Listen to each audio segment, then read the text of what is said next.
penyebab Nabiullah Musa alaihissalam menuduh dalam tanda kutip kepada Nabi Khidir sesat ya, atau Nabi Khidir menolak terkait dengan tawaran Nabi Musa untuk menjadi pengikutnya atau muridnya. Di situ ada kata-kata wa kaifa tasbiru ala ma lam tuhit bihi hubron.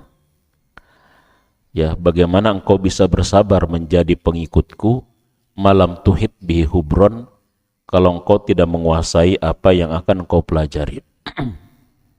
Tidak tahu apa yang engkau pelajari. Jadi argumentasi Nabi Khidir menolak pertama ya terkait dengan Nabi Musa adalah karena Nabi Khidir melihat Nabi Musa ini adalah malam tuhit bihi hubron. Nabi Musa ini tidak menguasai apa yang akan dia pelajari sebelumnya. Ini malam tuhit bihi hubron ini kan jadi masalah ya orang untuk mudah memponis orang lain. Ya, tuhit ini kan dari kata ahato yuhitu, artinya melingkari gitu. Melingkari dalam sisi ilmu pengetahuan artinya menguasai. Menguasai itu artinya melihat sesuatu dari berbagai macam sisi dan berbagai macam aspek. Ya, jadi begitu. Jadi kata Nabi Khidir, wa kaifa tasbiru ala malam tuhit bihi hubron. Jadi bagaimana kau bisa bertahan untuk menjadi pengikutku sementara engkau tidak melihat sesuatu dari berbagai macam aspek. Jadi ini pentingnya kita melihat sesuatu dari berbagai macam sudut. Ya, dari berbagai macam sisi gitu loh. Ini penting. Karena kita melihat sesuatu dari berbagai macam sisi itu sehingga kita akan memiliki pengetahuan yang komprehensif, yang luas. Ya, kalau misalkan kalian melihat saya dari samping, mungkin nih Ustadz Syukron dari samping kelihatannya kayak sopan-sopian gitu lah. Pas dari depan papan cucian kayaknya gitu lah. Ini kan harus utuh melihat sesuatu itu, ya. Dari belakang kayak Bung Karno gitu ya, dari depan bungkusan kayaknya gitulah. Gitu. Jadi harus dari depan, dari samping. Jadi itulah malam tuhit bi hubron.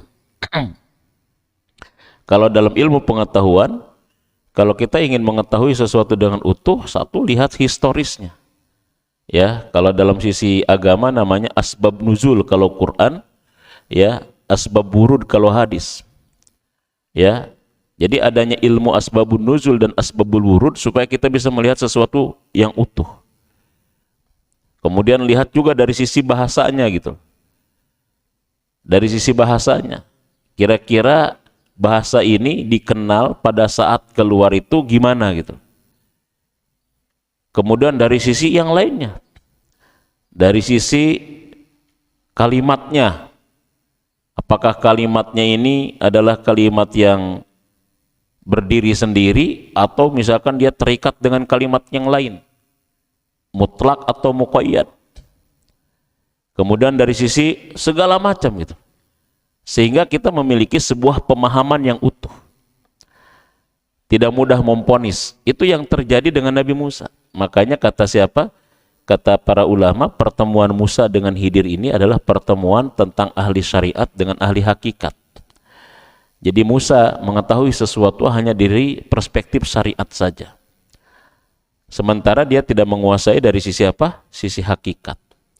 Nah, jadi bagi anak muda ini, maka kalau kita ingin memiliki pemahaman yang utuh dan komprehensif tentang sesuatu, maka lihatlah sesuatu dari berbagai macam aspek. Ya. Dari berbagai macam aspek itu, sehingga nanti pemahaman kita utuh tentang itu.